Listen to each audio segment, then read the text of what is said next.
Bakunzi bahoraho Life Rwanda turabasuhuje, tugiye kubaganira uyu munsi ku cyayi cyitwa Proslim Tea. Icyayi gifite umumaro mu kugabanya umubyibuho no mu kuringaniza ibiro, kikaturinda indwara zikomoka ku mubyibuho ukabije cyangwa ku bwiyongere bw'ibinure mu mubiri.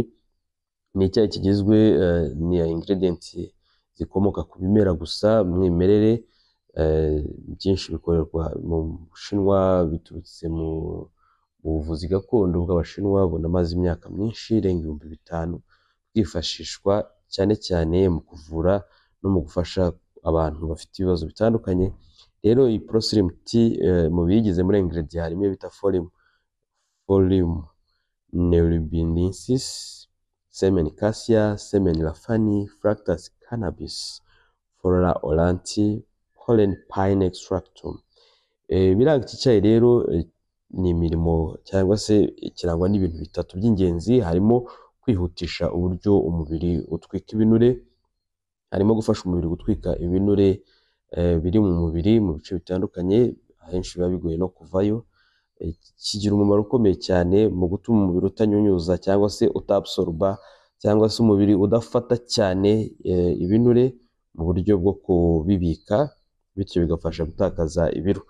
Iki cyayi cya Proslim Tea rero it accelerates metabolism and degradation of fat. It burns the fats as fuel to reduce the lipid content of the body. It reduces absorption of dietary fat and helps lose weight. Icyayi rero ni cyiza ku bantu bifuza gutakaza ibiro, ku bantu bafite ibiro byinshi by'umurengera, ku bantu bari obese no ku bantu bifuza kuringaniza igipimo cy'ibiro byabo. Proslim Tea is potent and suitable for people with overweight, people with obesity, people intend to control body weight. Tubabwiye ku rugero kuri obesity cyangwa umubyibuho ukabije. Obesity ni ubwiyongere bw'ibinure byinshi mu mubiri. Umuntu rero uri obese ni umuntu ufite hejuru ya 20% by'ibiro biri normal.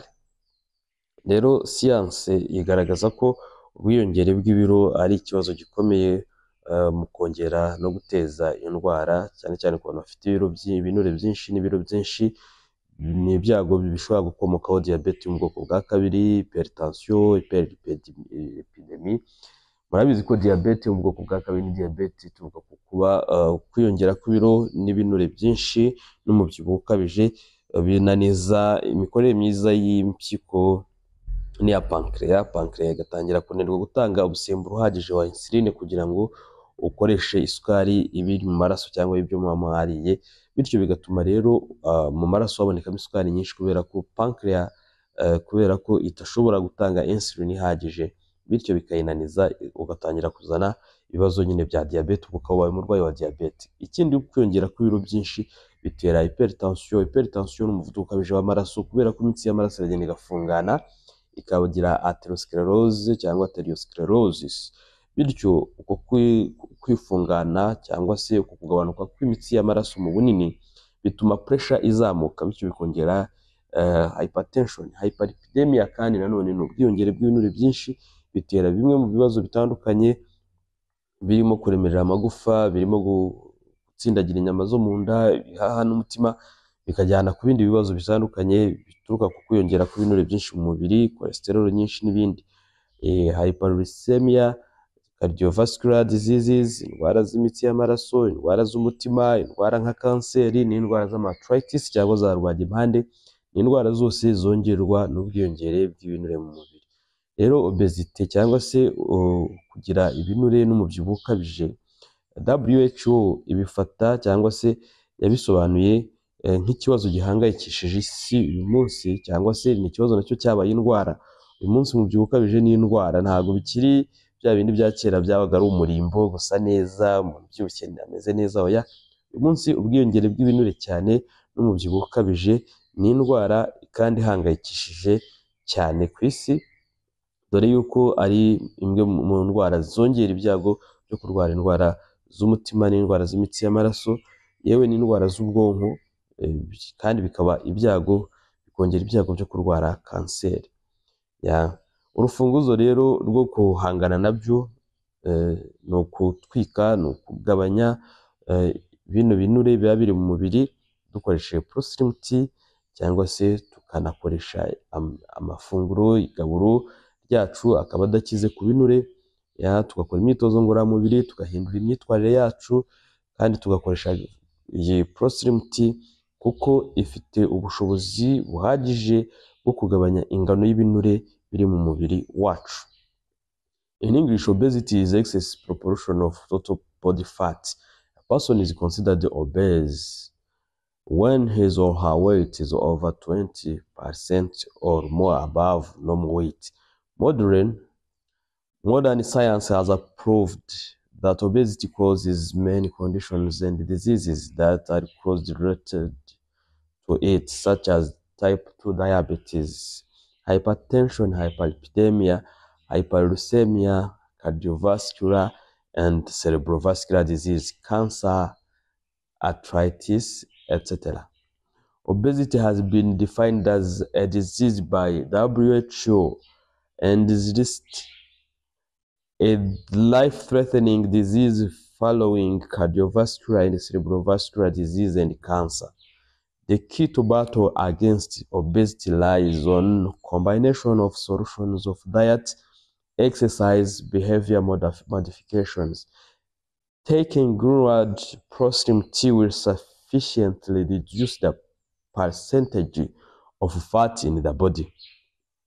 Rero mu bigize ProSlim Tea, iriya Folium Nelbinis ifite umumaro ukomeye cyane mu kongera uburyo umubiri wawe utwika cyangwa ugabanya ibinure, hanyuma ukagenda ukuraho ibinure biri mu nyama no mu mwijima n'amatriglyceride, bityo ikiniba cyangwa se igahagarika absorption y'ibinure byinshi n'amacarbohydrates cyangwa se ama-energy menshi umubiri ujya kubika, bityo bikaakselera cyangwa se bikihutisha uburyo umubiri wawe utwikamo ibinure. Iyo bita semen cassia ikura mu mubiri umwanda n'ibindi bishingiye ku bwiyongere bw'ibinure bitari ngombwa, bityo igafasha umubiri wawe gutakaza bya binure mu buryo bwinshi, harimo mu buryo bwo kurinda umubiri wawe kugumya kubibika mu mubiri, ukabisohora, kikakurinda na constipation. Kandi iyi semen cassia idufasha gusohora amatriglyceride aba ari mu mubiri. Iyo bita semen lafani ifasha muri digestion, igakuraho ibibazo byo kugugarirwa, kumva mu nda ibintu biremerewe, amaflatulence, kwa kundi wumva ufite ibyuka mu nda, bityo bigatuma n'indurwe ikora neza, ikanatembera neza mu gushwanyaguza no gukoresha neza ibyo tuba twariye.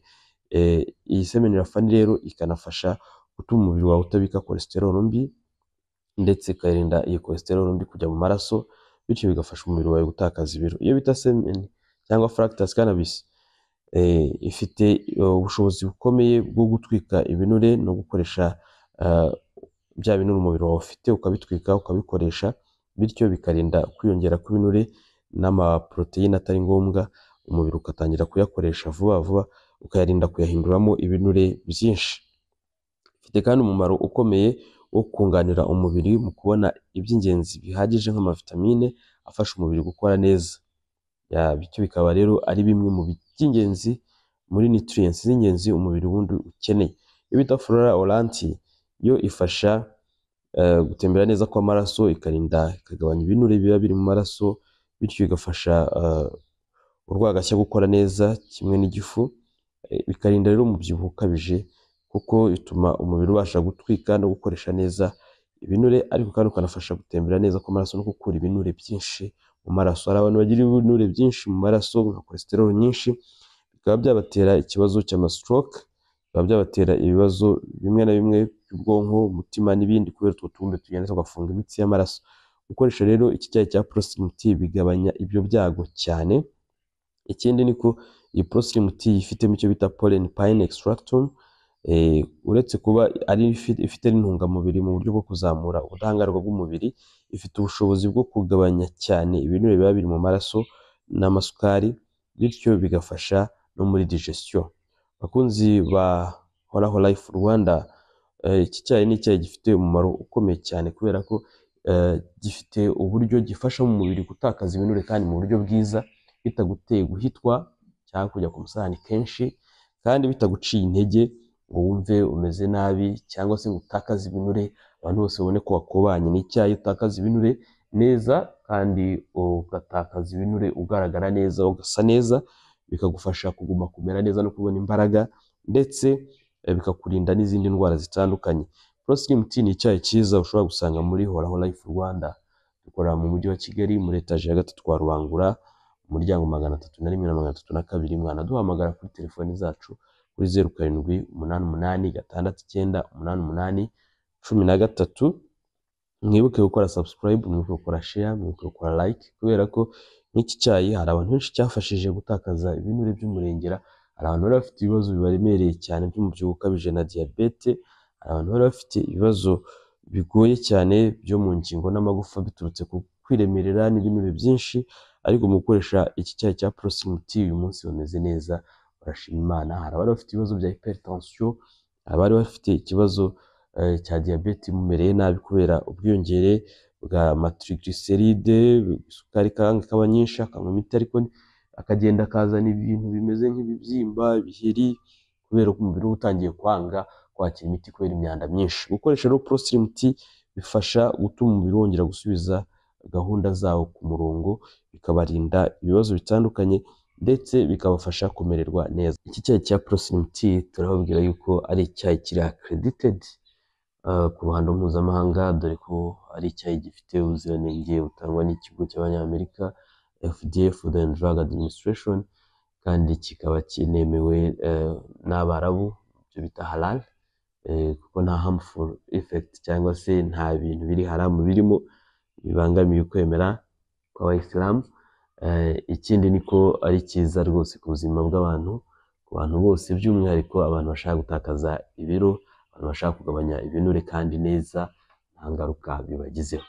Rero gukoresha Pro Slim Tea ni ugukunda ubuzima, ni ukumenya kwiyitaho, cyane cyane ku bantu bose bafite overweight. Umuntu wese ufite body mass index irengeje 25 akeneye gukoresha Pro Slim Tea. Abantu bose mufite ibinure by'umurengera, nyenyanza, abantu bafite umubyibuho ukabije, abantu bafite inda nini, abantu bafite ipfupfu, igikanu, abantu bafite y'amaboko aba ari manini cyane, by'umwihariko abadamu n'abandi, gukoresha iki cyayi cya Pro Slim Tea ni ingenzi ku buzima bwanyu.